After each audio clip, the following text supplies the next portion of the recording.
2. Good afternoon, everybody. Thank you for coming. This is Gemma from the studio. I'd like to welcome you to this session on belonging in the language classroom with Victoria Peña and Mark Meredith. They will be discussing ideas and strategies that foster inclusion and help students become more confident speakers. Okay, thank you. Over to you, Mark. Wonderful. Thank you very much, Gemma. Hello, everyone. Thank you for joining us this afternoon. For us, the morning for wherever you are, I'm sure. The plan for today's session, then, as mentioned, is to look at belonging in the classroom. And what we're going to be doing is throughout this session, we're going to be thinking about fostering inclusion, how we can encourage our learners to be involved and to help contribute to the class, to build learner confidence, think about different ways we can encourage our learners to not only participate, but get the best out of their own language learning, and also a bit of the 4 skills practice. We'll take these ideas and look how we can integrate them throughout the 4 main skill areas. So the general idea of today is a bit of background, a bit of how we can foster inclusion, build confidence, and how we can be practical in our classroom. But before we actually crack on and get into the session, we'd like to do a Mentimeter with you. Now, for those of you who are new to Mentimeter, what you need to do is to either go to this web link, to scan the QR code here at the bottom right, or if you want to, maybe in the chat box we can share the web address. Just click on in the chat box.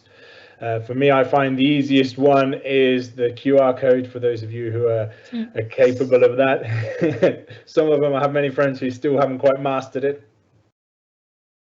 Now, so what I'm going to do is, in the meantime, I'm going to share my screen. Okay, and you should be able to see within a split second the Mentimeter. Okay, so for those of you that have managed to get in, you have your Mentimeter code at the top here. Okay, if you'd like to have an attempt at logging on, having a look and seeing what's going on. I'll give you a few seconds as well. You have to forgive me, I'm terrible with awkward silences. I tend to have to fill them with a bit of chit chat. So feeling part of something, yeah, definitely. Belonging is, I think, that feeling a part of the class, potentially, right? I'll give you a few more seconds. Don't be shy, have a go. This is a really lovely tool to use in class as well. If you're with adult learners or teens who are allowed their phones in class, this is a good one to get everybody to contribute. It's quite an inclusive tool. We have some more words. Mark, safety, respect.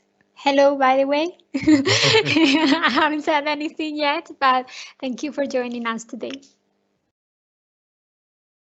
Nice. Yeah, so we got help, share, live together. I like that. Live is a very social. Fun, you have a connection. Okay, everyone's managed to log on now and they've got the rhythm. I'll give you a few more minutes. But yeah, you can see there's some common trends coming through already, right, Victoria? Yeah, definitely. Very positive as well, which is nice. Yeah, I like that warmth. Yeah, so you can see that we kind of have our nice the words we expect to see a lot of the time, right? We have warmth, we have comfy, yeah, living together, helping each other, sharing, respecting, feeling at ease. Definitely. Okay, grand. Nice. So a lot of these I am going to stop sharing, I think. If you give me a second to stop sharing my screen. Okay. Right, so while we wait for the PowerPoint to pop back up, what you'll see a lot of the time is these are the types of areas of words that appear. We're talking about acceptance. We're talking about inclusion. We're talking about rapport a lot of the time, that relationship we have with each other. We're trying also to sort of think about relationships within the classroom. So really belonging, and that's more or less what we're going to try and sort of get across, is how we can try and encourage that. We can't force it. Unfortunately, that would be wonderful. It would be nice to have complete control. But the plan is to try and find ways that we can encourage this. Okay, so if I just jump ahead, I should be able to skip ahead. So one of the ways that we can do that is by thinking about different competencies.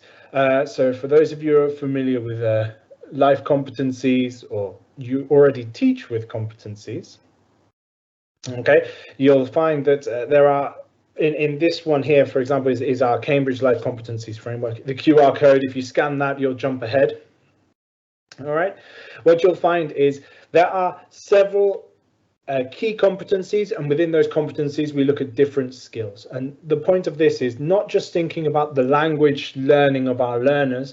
What we're trying to think about is how we can develop the whole child, the whole learner, trying to think about different ways we can push them to become more, I don't know what I want to say complete, but that seems unfair. You would imply they're not complete if they don't do this, but very much they're more balanced learners. They are key aspects anyway for life in general, so not only for learning. So yeah, I agree. Complete could be a nice word, Mark.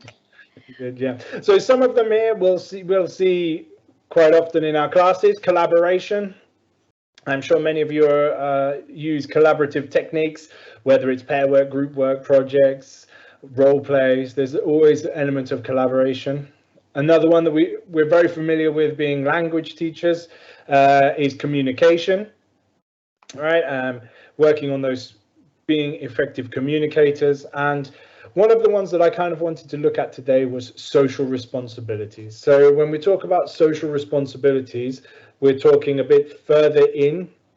We're not just talking about how they behave. We're talking more about how responsible they are.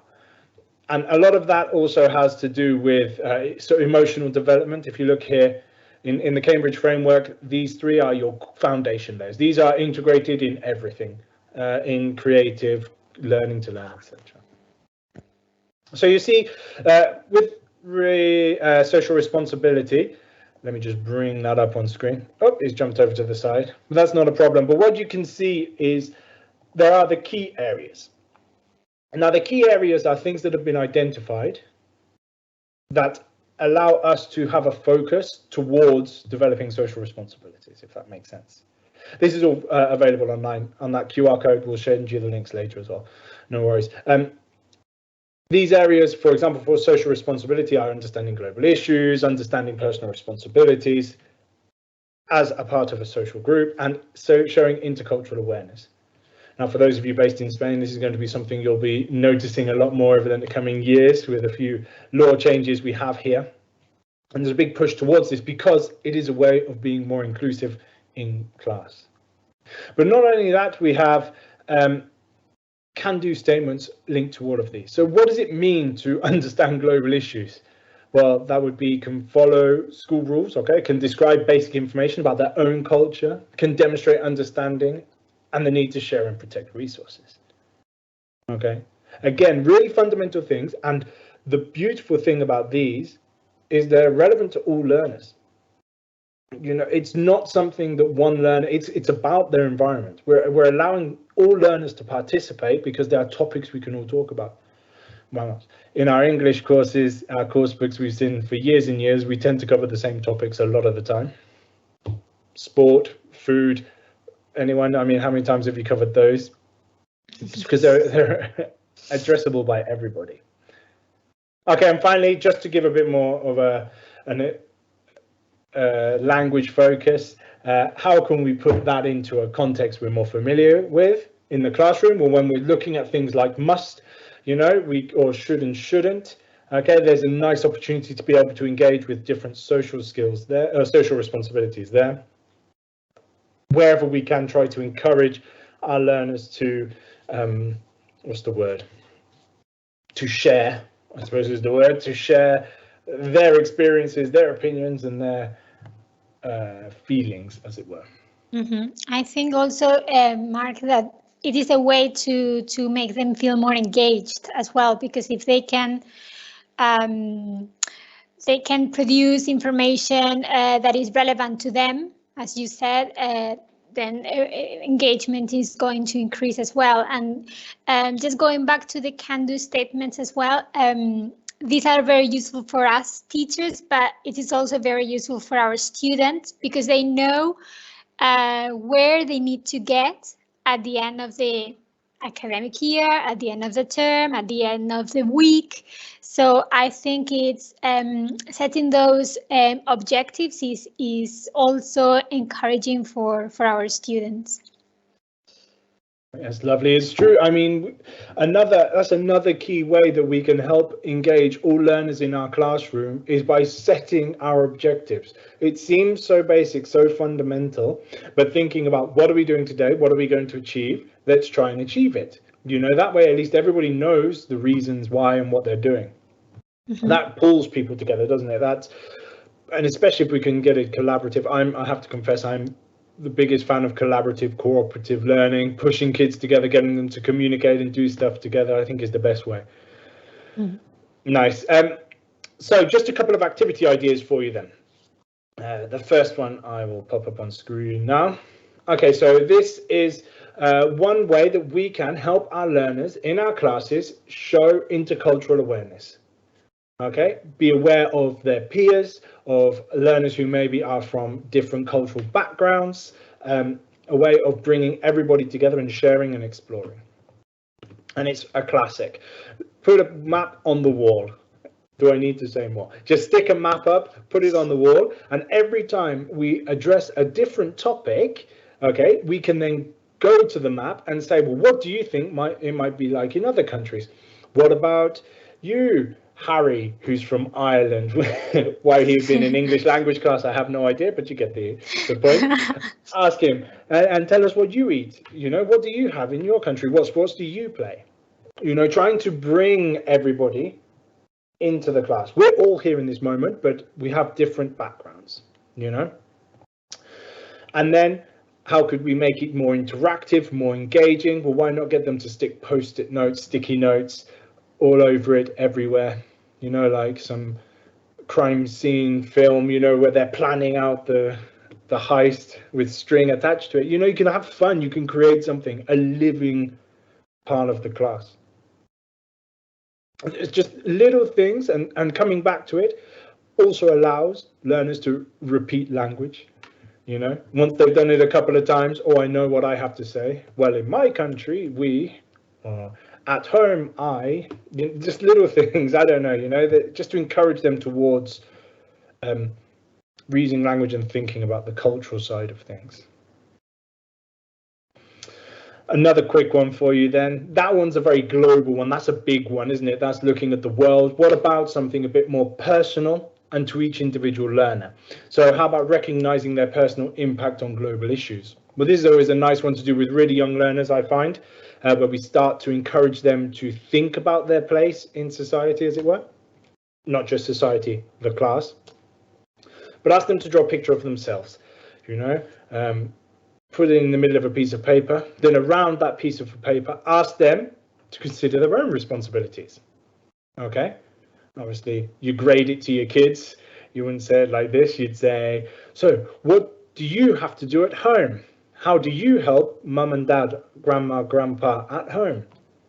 You know, what is it, your responsibilities? And it helps people learn. What do you do in class? You know, we can then encourage them to think further and push forward. And what about this? And how about that? Always pushing them, moving them towards awareness. I think that's the key, isn't it? Definitely, Mark. Anything to add, Victoria? No, I think they are both lovely activities that also are integrating not only language as such, but also maybe drawing and movement when they stand up and stick pictures on the map. I think they are lovely activities that you can do at different levels with different levels of difficulty as well.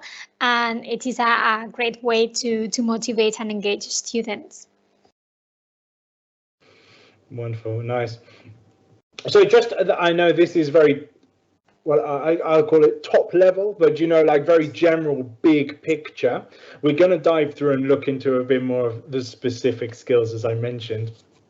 But what are we here? Just to tell you that you have a framework. If you're interested in looking at competencies or at different can-do statements and diversifying your learning, we have the Cambridge Life Competencies Framework.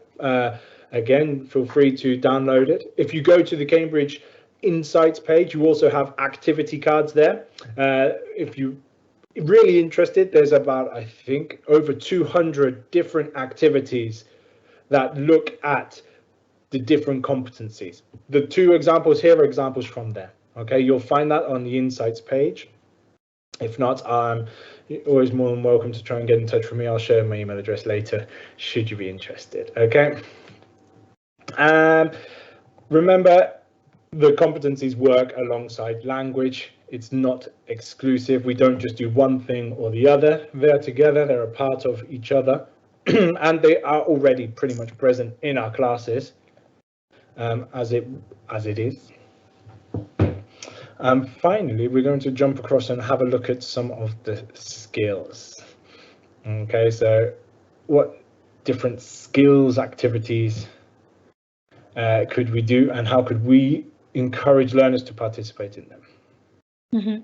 And we are going to find, Mark, that a lot of the activities that we are going to suggest now are based on skills integration anyway. So there is a lot of interaction there and integration of different skills. So the cycle is like kind of complete, really.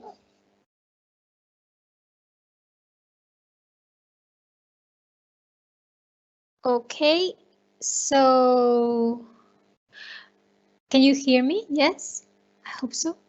Yep. Because, okay, I lost you, Mark, for a minute, so I was a bit in panic. Okay, we are going to start with speaking as the first skill that we are going to cover with activities, but I'd like to start with a question for you, for our participants. How can we differentiate and adapt when developing speaking? So, Mark, I don't have any visibility of the chat box. Yeah, I don't know. I don't have anything on the chat at the moment. I don't know if Okay. People can share. If not, you fire it into questions or whatever. Okay, perfect. And just like if you can share ideas about how you differentiate what works well for you in terms of adapting activities when you are helping your students to develop their speaking. Because sometimes it is true that speaking, because it takes place in real time and your students are there, you may feel that it is difficult to be able to differentiate and adapt, but we're going to explore ways in which you can do that. But I think we all do this anyway in our lessons. I'm just going to say, I think the chat's muted. I think that's why we're not getting anything through. Can I unmute the chat? I don't know if I'm able to do that. Just in case. I don't know how you feel about that. I don't know. Well, I think we'll continue on, Victoria, because nothing's come through. No worries. Yeah, we are going to share some ideas anyway. So, well, first, we would like to introduce you to the two terms that we are using here, scaffold low and remove the roof.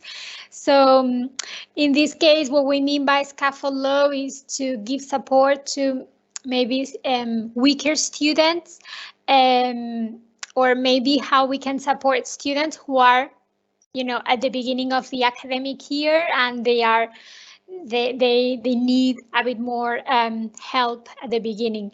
So, for example, the first one, allowing thinking time for a thinking time. So some students may be ready to improvise, to just start speaking as you ask the question. Some other students may benefit from some thinking time. So just considering that, giving them the opportunity to choose, maybe. So instead of just asking them to say the answer, or just giving them some time to reflect could be an option. And also it could be let students make notes. These can be a bit tricky. I would, of course, suggest keywords to prevent them from writing full sentences, but it is another option for you. And then finally, the third aspect is give students the opportunity to rehearse. So, for example, pairing students so they can have some time to feel better prepared to speak in front of the class. Mark, would you like to go over the second bit, the removing the roof, those options for students who can shine? Sure, absolutely. Thanks, Victoria. Just to add one more thing, with the scaffold low, the nice thing about that is allowing a really low entry point to the tasks. If we allow learners, all learners, to have entry, then we're more likely to get more participation. And clear, simple structure doesn't affect stronger learners anyway. It just adds to the class, you know? Why are we making it more challenging? Everyone is going to benefit from these. So yeah, definitely. 100% right. So on that note, while we're thinking about allowing everybody access, what we also want to do is to make sure we don't limit our stronger learners, right? And that's what we mean by removing the roof. So how can we unleash our learners when they feel like it? Well, one of the ways is encouraging personalization, letting them take control of it, letting them take control of speaking, let them go where they want to go. Don't limit them. If they want to talk about how Ronaldo has scored a wonderful goal this weekend, go away, have a go. I mean, you know, knock yourself out. If you're talking English, it's good for me. That's kind of my attitude. Another one, increase their language range.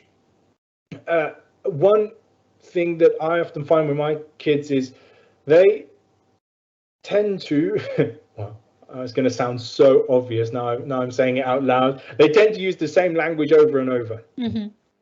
You know, and I often think, is it they're not trying, or is it actually, well, maybe they don't have it so easily accessible.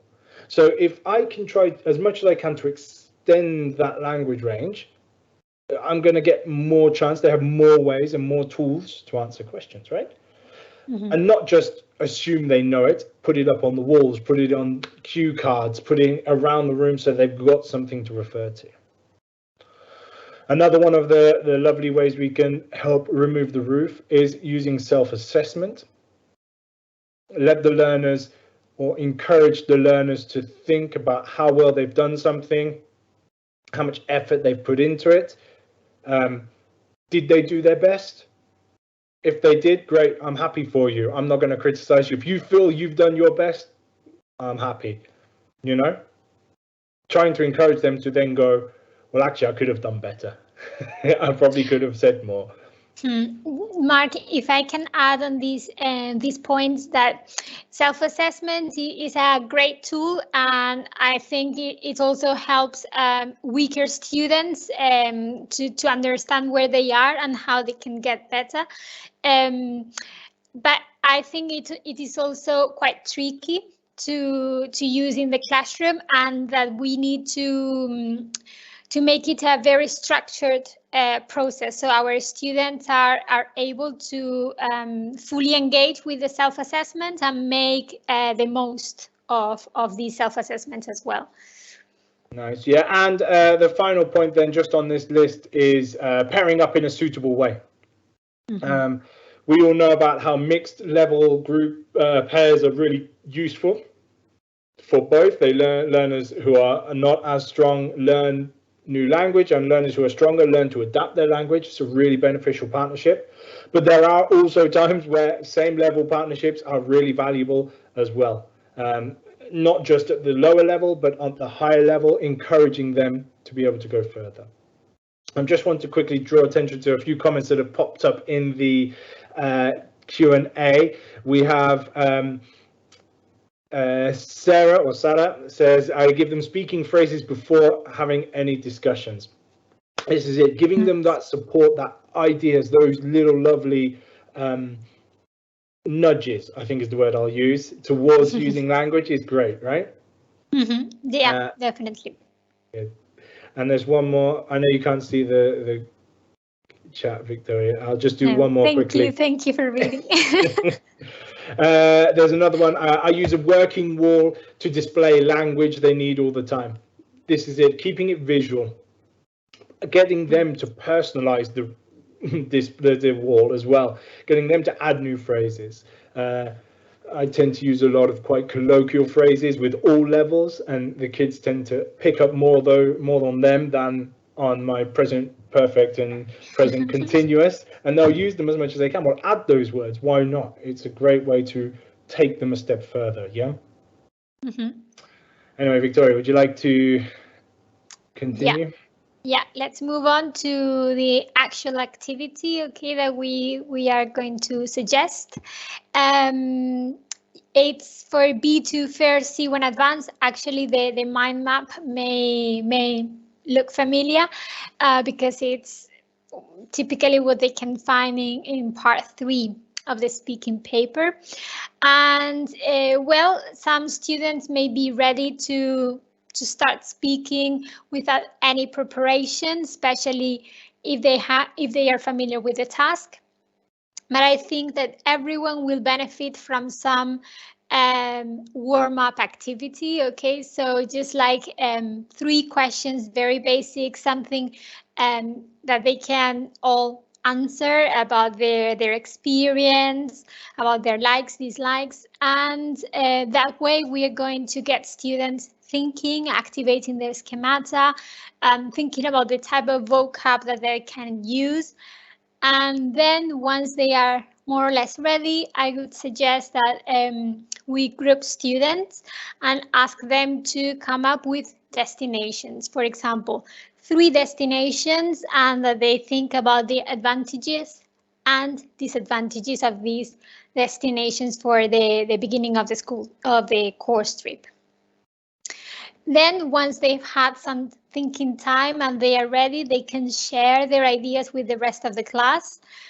And you can even use a Mentimeter, as we've done at the beginning of the session, for them to choose the ones that are their favorites. And once you can feel that they are ready to do the task, they can regroup in pairs and choose the destinations they want to talk about. So they should come up with something like this. This could be the final part of the process, or if you feel that your students are ready to go, then this could be the beginning of the process. So you can give them this straight away. Also, if you feel that you need to provide them with the options, you can do that. But I think that they will always benefit from some time to expand on the different destinations and think about the advantages and disadvantages, so then they can do the task on their own. And this is a way in which you can see it is a very flexible activity. You can start with in a very basic way with the warm-up activity and giving them a lot of time. This will make your activity a lot longer, but then you can be removing the extra support as your students become more proficient and are ready to do the task without that much support. Also, the QR code there is because all these activities are published. Okay, so if you scan the QR code there, you can see all the activities that we've been published. Cambridge Assessment English. Okay, so this is all for speaking at the moment. We will see more ideas for speaking a bit later, but integrating with other skills. And Mark, would you like to give us a summary? Yeah, absolutely. So what did we see in this activity then? Really, it was scaffolding low. We've provided a structure for every learner to use. Brainstorming, we know, is a classic. It works. But it's there. That is the key. It's often the simplest things are the best, you know. So we start them out by giving a structure, and then we allow them the freedom up top. They allow them the freedom to go where they want. We allow moments to rehearse, to practice, to build the confidence. You know, then once they've done it 2 times, 3 times, they're more likely to contribute. And when they contribute, they're part of the group. They're starting to feel like a part of the group. And what does that do in turn? That helps create a safe space. The safe space, I will add, I don't know about you, I often find myself the guardian of the safe space. No, we want to be positive. We want to give them good positive feedback, you know, like encouraging my learners to say something nice. You know, I'll do a funny anecdote. I taught my students the sandwich technique. You know, good news, bad news, good news. Yeah, so I taught them this, and they love it. I say, I have a sandwich, Mark. You know, so it's nice. You can give critical feedback, but there's always a nice way to deliver it. That again is really important. Encouraging learners to feel confident to share and to also accept critique, because that's not negative. You know, that's a life skill as well. Yeah, definitely, and that could be actually another alternative to this activity that we've just suggested. Like we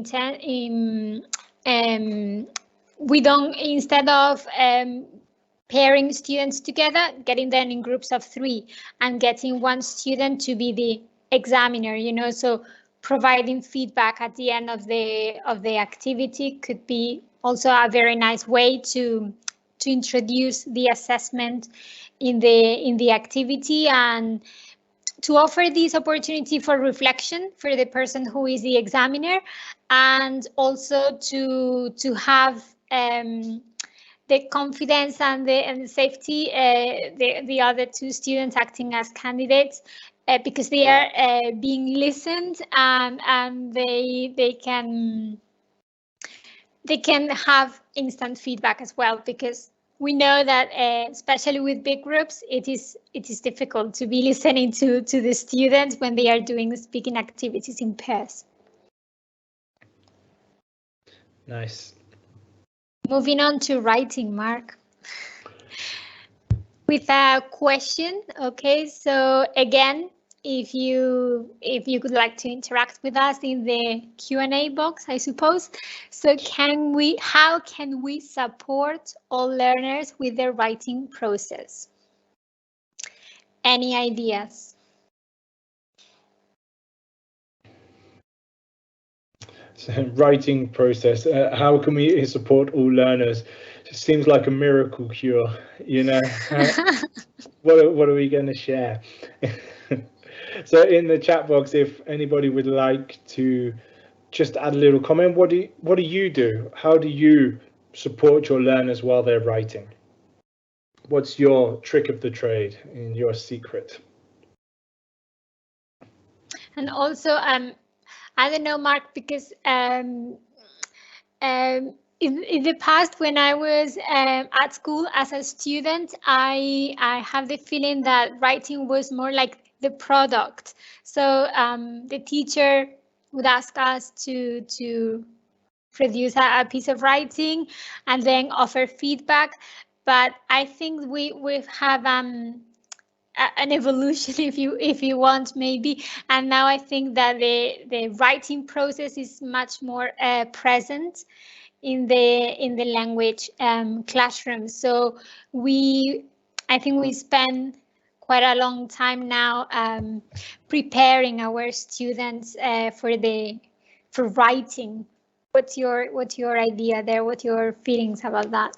I agree. I think there's a lot of time spent on writing. It's kind of funny. I think we used to be really good at writing in second language, and then it's slowly leaning across and gone towards much better at speaking nowadays. Kids are much more vocal, and we've kind of lost a bit of that writing. And so I think there's also like the pendulum almost is coming back, and we're trying to find that nice middle ground. On that note, I'm going to say we speed up a bit with these questions because I think we've got a lot to get through. Yeah. Yep. Okay, so let's get started. So Scaffold, how can we support weaker students? I think this is relevant to all weaker students and stronger students. They are all going to benefit from drafting. Okay, so planning carefully what they are going to write, and also scaffold and support the writing process by giving them model texts, show them what success is like, what we are maybe expecting. If it's a model text, maybe it's trickier, but sample text as well. Promoting brainstorming, building a skeleton to organize their ideas, adding relevant information, examples, reviewing. So all this is going to help them in the writing process. And then back again to pairing and grouping students. In this case, weaker students and stronger students, we've seen how they can all benefit from this combination. And then for removing the roof, Mark, do you want to go through this? Can do, yeah, sure. So when we talk about removing the roof, again, it's the same idea as we spoke about with speaking. It's not limiting them on content. You know, if this time they want to talk about Messi, forgive my football references, but if they want to talk about Messi, then they can go ahead and talk about it. You know, let them do what they want. It's their piece of writing. It's their creative process in certain senses. Yeah. Another one is follow the same principle as we do with speaking. Try to encourage the learners to think about different ways to express themselves. Try to encourage them to work on how to use a variety of different language. And once they've written something or they've created a writing or they've done a writing activity, well, let's reflect on it. Let's look at it. Let's say, would you be happy with that? I am a big fan personally of, here's my work, please someone else read it. Stephen King, I think he said, when you're writing, write with the door closed, and when you're editing, edit with the door open. What he's saying with that one is, do your work to yourself, because writing is a very personal endeavor. But once you've finished, that is no longer your piece. It's for other people to read. You know, it's give them not only the opportunity to reflect on it, but take criticism, take comments, take suggestions from outside, because now it's for the world.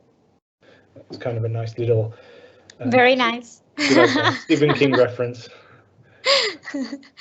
Okay, so I think we are going to look at these. We are going to show a very specific example here. So we have a writing task for B1 preliminary, B1, B2 levels, and students are asked to write a story. So again, some students may be ready to start writing and with drafting and everything we've talked about, but some other students may need some supports with ideas, with language. So with ideas, we can ask them to watch these a short video, maybe. In this case, it's a story, and then they can comment on it. So in this case, who do you think the killer is and why? So here we are asking, we are checking their comprehension, and we are starting to ask them to produce the vocab that they will later need for the story. They will also get ideas out of the video. Then is the writing stage as such, and here we suggest groups of 4, and they will have to write a crime story based on the riddle that they just watched, or if they feel that they want to go for this, they can create their own one. And we are going to suggest some steps, so brainstorming as a group, and then 2 students will do the writing and the drafting. They will engage in the writing process. And then the last stage involves the 2 other students. They should review the story using the success criteria that we are going to look at. For the brainstorming, we have the help of these question words. So how, who, what, where, when. Very important to have them on the board, on the screen, so they can help them and be like a guideline for them. And also our Mark and our colleagues from the press have put together a lovely post with useful tips for writing stories in class. And they can also use that for stage 2. For stage 3, they could use this bit, the success criteria. What do we mean by success criteria? Really, this is an adaptation of the assessment criteria. Our assessment criteria are for teachers, because of the language, so we don't expect our students to be able to fully understand them. So what we've done is ask very direct and simple questions for the different criteria, and students need to say whether they think they have fulfilled these bits or not, and also add comments or examples. If you scan this QR code, you will get access to our success criteria for A2, B1, and B2 for speaking and for writing. And with this, what we are doing is making self-assessment or peer assessment much more structured, much easier for the students. Okay, and with that, we're going to move on to the summary. Mark. Yeah, nice. So the big message here, allow the learners freedom to do what they want, but give them structured choices. That is, freedom doesn't mean no structure. Freedom doesn't mean willy-nilly was the word that came to my head then. It doesn't mean like you don't support them. It just means you don't limit them, right? On another note, support the learners with editing and peer editing activities. It's super important to read, to write, and then to edit. Not only yourself, because often you've written it and you don't see your mistakes and you don't realize what sounds strange because it sounds good to you. The input from others, not just teachers, but peers, is really, really valuable. I often find peer editing is much more useful than teacher editing because they seem to listen to their friends more than me. But that's a story of life, right?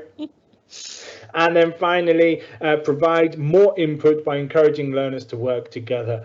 It's that philosophy of social learning, of letting them figure it out, but nudging them and pushing them along and providing them with the structure on how to do that. It's kind of it's an all in all right there. I do want to very quickly just note a couple of comments from the chat box. Yep. Georgina says, I do use Write and Improve with my students. Great. A wonderful plug. It's for those of you who don't know Write and Improve, it's a tool produced by Cambridge along with, I forget who we partnered with for that. I'll get shot in the foot for that, but we'll ignore that. But the tool is you can encourage your learners to upload their writing, and what they'll do there is they'll get feedback. They will get instant feedback. At word, a phrase and sentence level. So it's not going to correct it for them. It's just going to show them where the problems are. So they can submit different drafts and see how they are improving. And there are tasks for different levels, and it is very easy to use. So if you haven't used it yet, please check it out. Anything else from the chat? Just a nice couple of comments about, I asked him to write short sentences to practice what we are learning in the classroom and then move on and add more links, more adjectives. Yes, sentence expanding tasks. I love this. Here's a 5-word sentence. I want you to make it a 7-word, an 8-word, a 9-word sentence, you know, getting them to think about the adverbs. Always encourage adverbs. It's my advice. I find they're the ones that students tend to use the least well. Yeah. Moving on to listening, Mark, and we're going to be talking about strategies to differentiate and adapt listening activities. This was our question, and we are going to hopefully give some answers. So first, to Scaffold Low, pre-teach vocab that they may need later on. Use visual prompts, pictures, anything that is in the task and that is useful for them to be activating these background knowledge and vocab. Also, give students time to discuss answers before feeding back to the class. Again, this safe place that Mark was mentioning before. And why not make use of the audio script, and if students need it, they can use it maybe on second listening. The audio script is a very useful resource that is also very useful for if we want to extend or expand our activities. Mark, remove the roof. Sure. So removing the roof, one fun activity is nominating a vocabulary master. This is normally a learner who's maybe a bit quicker at finishing the tasks or is a bit more further along in their learning journey. They can go ahead and look for the language, look for words and be a reference point. And for some kids love that. Some kids maybe aren't the strongest kids. They do love to have the attention. It might be a way to engage them. Another one is to encourage students to work with the script, not just have it as a reference, but maybe adapt it, think about it, use it as a tool. And another one where we can do that is going from specific things like true false activities and making them more open. Let's say why, how, could we say it another way? You know, just those little, I love why. Why is a really powerful word. You know, like when the student says something, but why? Justify, you know, there's another one. Just encourage them to think a step further. Okay, and we're going to have a look at an activity. Actually, when I looked at it, I was A2 key C1 advanced. That's a big jump, I mean, but we are going to see how we can support students and adapt the activity in different ways using the same video. Okay, so I came across this lovely video and I found it very nice and very useful for the activities.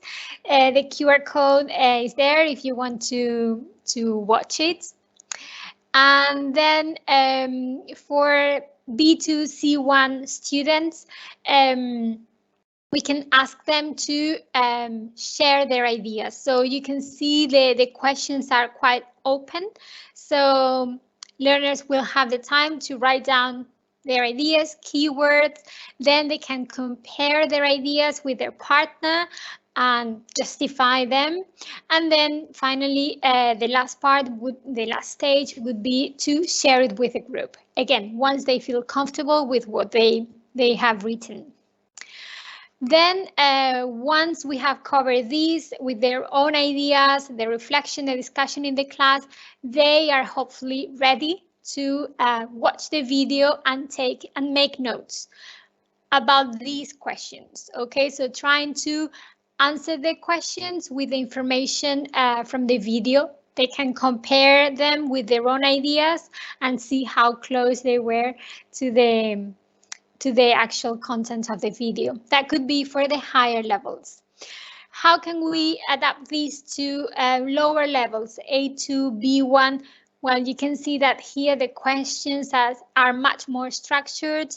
They can choose some multiple choice options as well with numbers. So we are supporting them quite a lot with the questions. So the process is the same. Pre-listening, they are going to try to answer the questions with their own ideas in groups of 3 or 4. We are adding more people here for extra support. And then once they feel comfortable and they have shared it with the class, then they can watch the video and try to answer the questions based on the content. Summary, Mark? Sure. So the key here is multimodal techniques to pre-teach vocabulary. Try to think of different ways of getting that vocabulary into the learner's hands. Try to think of different ways of presenting it. Another one, allow time for rehearsal. You've heard that it's like a broken record. We've spoke about it a lot. Prepare, rehearse. The rehearsal stage is so important because it builds confidence. And what is that doing? When we're building confidence, we're allowing more learners to participate, you know. And finally, use the audio script subtitles so the learners can check understanding. It's all very nice. We can assume learners understand and they can tell us they understand, but more often than not, it's really useful that they read it and they see it and then they can really understand it, you know. I don't know about you, but when I was learning, well, I learned Spanish from learning a foreign language. I thought I understood things, but I really didn't, you know, like I thought I was amazing. And then and then someone says something and I reply and they look at me like I've just gone crazy, and it's because I completely misunderstood a word or I didn't understand it. You know, it's you think you know, but unless you've got it written there, you don't actually know. I think when you're learning, that's well, obviously for learning. Sorry. I have to say that you are amazing, of course, and yeah, I have some anecdotes about learning a foreign language, so for sure, yeah, I share your experience there. Okay, we need to finish, so we're going to move on very quickly to reading, and again, we will talk about challenges for differentiating and adapting reading activities. Again, to Scaffold Law, draw attention to the title, pictures, anything that is available in the task to set the scene beforehand. Pre-teaching difficult vocab, using visuals, very relevant and useful for our students. And if there are gaps, you can give students the answers in a jumble order, add a few extras, the distractors, for them to choose, and this is going to reduce the level of difficulty of the task. To remove the roof, Mark? Removing the roof when we come to reading, ask early finishers to write new vocab. Get them involved in the learning process. They can also maybe rewrite a part of the text, being very careful to not make it feel like more work. You know, that's a trick. One thing I like to do is make it funny. If you rewrite something, make it a funny sentence, make me laugh. And they add in silly adjectives and they start to think about the language a bit more. And then it doesn't feel so much like extra work, you know. Or personalize it, write an opinion, write a summary, get them to maybe create a quiz about the text, you know. See if you can catch your friends out, you know, try and get them to think of some fun questions we can all do. You know, just giving the text more life and letting the learners take control. Yes, excellent. And here we have an activity for A1, A2 learners. It's a text with gaps, gap fill, and then they have to come up with the best name for the text. And they can try and predict the information in the gaps, but probably the best thing to do is to provide them with the words and some distractors, some extras. And for A1 levels, maybe we want to give them the visual input, the pictures to help them. For higher levels, we can remove them. And if you want to make it a bit different. It is a lovely, I think, alternative here is to give them only the pictures and ask them to come up with the words that they think the picture represents. So that way they are thinking about the content of the text already, activating a lot of vocab that they will later then use to complete the text. Nice. And then just to summarize, build from the bottom towards the task.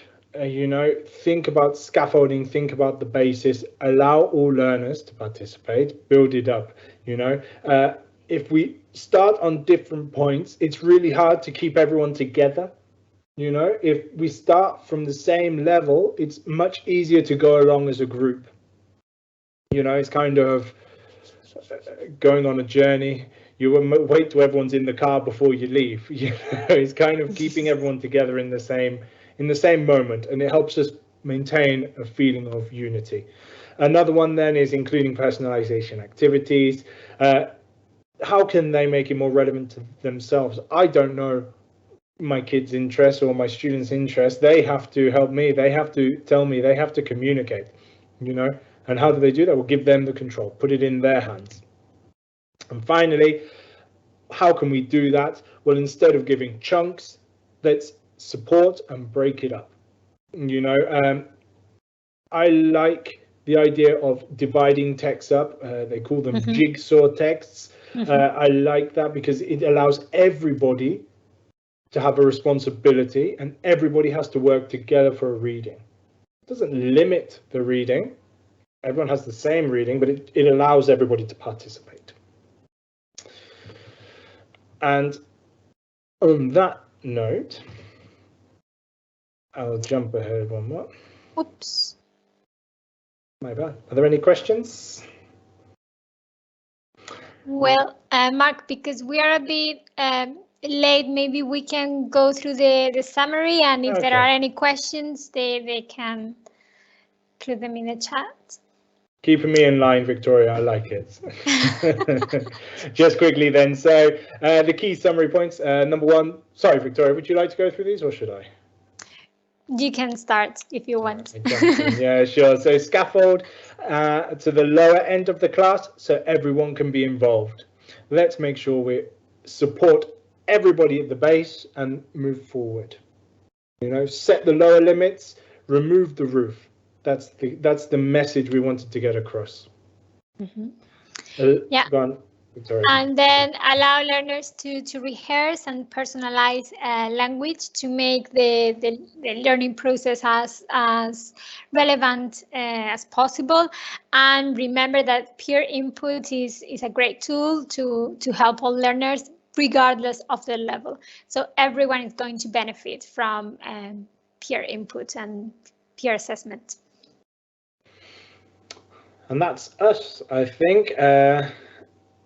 Thank you, everyone, for joining us. Thank you very much. I don't have my email address on screen or anything, but if you would like it, it is my name, mark.meredith@cambridge.org. Okay. Please do get in touch. Let us know how you feel. Victoria, if you'd like to add anything at the end there. No, just thank you very much for staying with us. Sorry, we finished a bit late, and yeah, please get in touch if you want anything, share any ideas or ask any questions. Okay, then. Thank you, everyone. Have a lovely day. Enjoy your Saturday, and I hope you have plenty of fun sessions later on. Thank you. Bye. Bye.